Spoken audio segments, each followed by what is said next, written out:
I'm so proud of you for putting this book together. And the reason why is because in this streaming generation, we're watching these old movies and classic films, but we don't know the story about those that we're watching in action. Very, very, very true. I mean, one of the people I spoke to for this book was Gray Fredrickson. Gray was the producer of Godfather 2, won the Academy Award for Godfather 2, worked with Brando on Godfather. He worked with Brando on Apocalypse Now.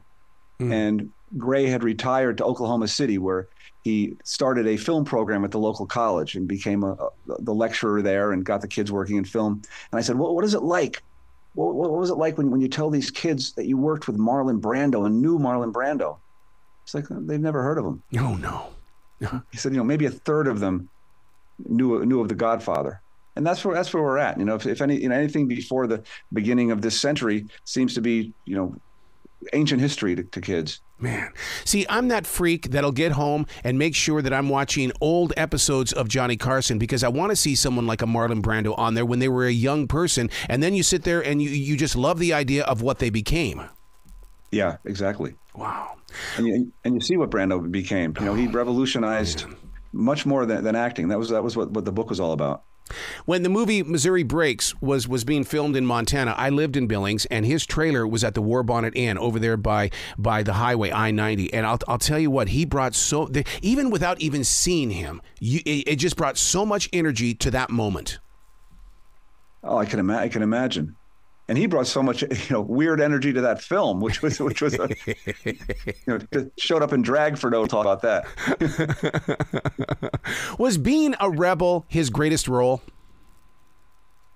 I think, it's funny, looking back at his life, from the time he was in military school as a teenager, I referred to him as a rebel in search of a cause. Ooh. He really always wanted to do something that mattered. When it came to making a play or a film, he only wanted to do something that mattered. And he spent his life searching for that. Activism meant so much more to him than acting did. In the mid 1940s, he was offered a role in a Eugene O'Neill play called The Iceman Cometh, one of the greatest works, in literature. Yeah, he read the play, fell asleep reading the first act, didn't want to do it. He said, it's boring. Instead, he took a role in what was known as a propaganda play called A Flag is Born. And it was financed by a group called the American League for a Free Palestine. And this was a group that was raising money to get displaced Jews in Europe who had been displaced during World War II and bring them in boats to Palestine, where they were creating this new state called Israel. Now, the British at the time ran the Palestinian region, and they were stopping these boats from coming. Wow. So this group was also raising money for a group called the Irgun, which was a militant, some call it terrorist group, that was run by Menachem Begin, who later became the Israeli prime minister. Brando was the star of that play. When he left that play, instead of taking a role on Broadway, he went on the road and on speaking tours to synagogues around the country to raise money for this. And he basically helped create the state of Israel, which is amazing when you think of that. Wow. Also, on this tour, he, for the first time, went into the Deep South, and he got to see, racism firsthand. And he realized that he wanted to do something about that. So he really dedicated the rest of his life to activism more than he did acting. To pull from the inside like that, because that takes courage, confidence, forgiveness, and compassion. Yeah, he had all that, and he had a real vulnerability that he brought to acting. People didn't do what Brando did when he was on stage in A Streetcar Named Desire, where he really made his first mark. He was the villain in the play. Yet he was so powerful and sexy and good and different that the audience sided with him. And the director, Elia Kazan, said, I wasn't sure what to do because I couldn't tell him to act worse. But, nobody had done this before. He mumbled on stage. If he had an itch, he scratched it. If he had a cold, his character had a cold. That never happened before. And he brought that with him to Hollywood. See, I love that kind of acting when you can bring in the moment of now, because that's the one thing they try to train us in radio. If it's falling apart, do something with it, man. That's a moment that nobody else is going to get. Have fun with it. Yeah, that's another thing. Brando was criticized, and it became a big deal after he died, where the revelation that he used cue cards on set. Yeah. In scenes in The Godfather, they have a picture of Robert Duvall with basically a poster board on his chest with all of Brando's lines on it. In On the Waterfront, when he's got that scene in the back of the taxi where he's saying, "I could have been a contender." You see him looking up, and just because he's got the words written on the roof. And it wasn't that Brando was lazy. It was a deliberate technique that he used to see the words for the first time, to hear somebody say something to him, take a moment to let it sink in, and then react rather than just repeat your lines.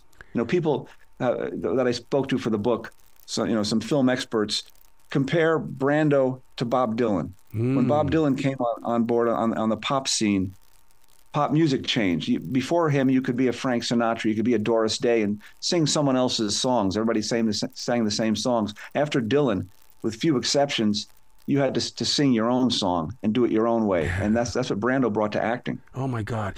Just you sharing that story right away, I'm thinking of what every comedian has told me. It's all in the pause. Give people a chance to catch up and then have their own interpretation and reaction. Yeah. I mean, and people weren't used to that. You can see that in films where Brando is with actors, from the quote old school. That's why Brando always stood out. He never phoned it in. And that's the thing. Even in the 1960s, which they call his lost years, because he dedicated most of his time to political and social activism, took a few roles here and there. And all those movies, most of them were flops. He's tremendous in all of them. And they're very different. And he never phoned it in. You talk about those cue cards. I fell deeper in love with the book even more because I didn't know that about him. And I go, and I feel less guilty about everything that I do has to be written down. I could not do anything unless I had words in front of me. Right. That's the business. Yeah. That's it. Wow. He just he liked to see it for the first time. With so much emotion that he would put into his roles, he had to have lived it, because, how do we feel it if he didn't live it? That was part of what method acting was all about. The method acting, came from Stanislavski, a director and acting teacher in Russia. It was brought to the States in the 1930s by people like Elia Kazan and by Brando's acting teacher, Stella Adler. And the idea was to take a role and use your own experience, find that connection, use your own experience to learn the character and get into the character. Brando said he wasn't a method actor. He didn't subscribe to that, because Stella Adler taught him you're also allowed to use your imagination. You don't really have to live it. But Brando did want to live it. He did a movie called Burn in the late 1960s. It was a movie where he played a British agent in 1840 who was sent to the Caribbean to stir up a revolt among the people there so they could take over the sugar trade. And Brando did that role, and he wanted to find a connection between what went on in the 1840s to what was going on in America at the time. So what did he do? He started hanging out with the Black Panthers. Oh, God. He went from, and this is a guy who marched with Martin Luther King, who stood behind Martin Luther King on the steps of the Lincoln Memorial when King did his I Have a Dream speech. But Brando, he saw what happened with the riots in the country and the civil unrest and the assassination of Martin Luther King. Here he was with the Black Panthers in order, starting out basically to research this role and make it mean something. Wow. Doesn't this prove that you don't have to be the loudest in the crowd to be the greatest supporter? Well, yeah. And when you have, the talent that Brando does, you don't have to make much noise at all.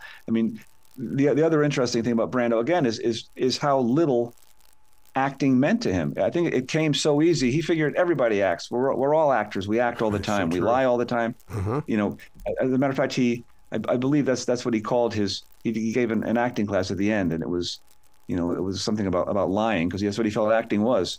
And it came so easy to him that he figured he would use it for a cause. It's funny. I looked up on IMDb, the movie website. Robert De Niro is 80 years old now. That's the age that Brando was when he died. De Niro's got 135 acting credits and still counting. Brando had 48. and that accounts some video games that were made after his death. And they were making more movies back then. And Brando just, he took what he wanted basically to finance his causes or, finance his divorces or whatever. Wow. The thing that really shocks me the most about Marlon Brando, and because I always like to play the game, what if Marlon was with us today? How would he run the social media networks? Would he participate with it, or would he still be on that island saying, leave me the hell alone? He would play around with it. I mean, I think you see the way he was able to manipulate the press. He manipulated the press and the early social media by ignoring them, and then when he did speak to them, to the gossip columnists or whatever, he would lie. When he wanted to later in life, if he wanted to speak to the world, he'd call his pal Larry King and get an hour or two on the Larry King show. Yeah. But I think the greatest, one of his greatest performances was his greatest tragedy, when in 1990 his son Christian shot and killed the lover of his half sister Cheyenne in Marlon Brando's TV room while Marlon Brando was in bed. I was working for a what they called tabloid television back in the day, a television show in New York. And I remember the first day of the hearing, I was in New York City. My producer reporter was in Los Angeles. And I said, look, Marlon Brando, never speaks to the press, never comes out. If he comes out of that courthouse after this hearing and there's a chance to ask him any questions, get something from Marlon Brando. Well, Brando walks out of court after that hearing, and at his side is Robert Shapiro, later of O.J. Simpson's Dream Team. Yeah. And Brando walks up to a bank of microphones and a wall of media, reporters and photographers and crews. And he stood there, and everybody just stood there. Nobody asked a question. And Brando gave his speech. He talked about the messenger of misery coming to his house. And everybody said, thank you, Mr. Brando.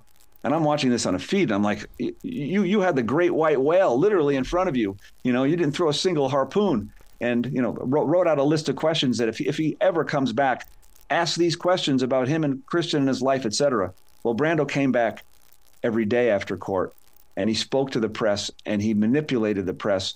And behind the scenes, Robert Shapiro worked out a deal for Christian Brando where he was sentenced to 10 years and served 5. And they got Cheyenne out of the country and back to Tahiti so she wouldn't have to testify.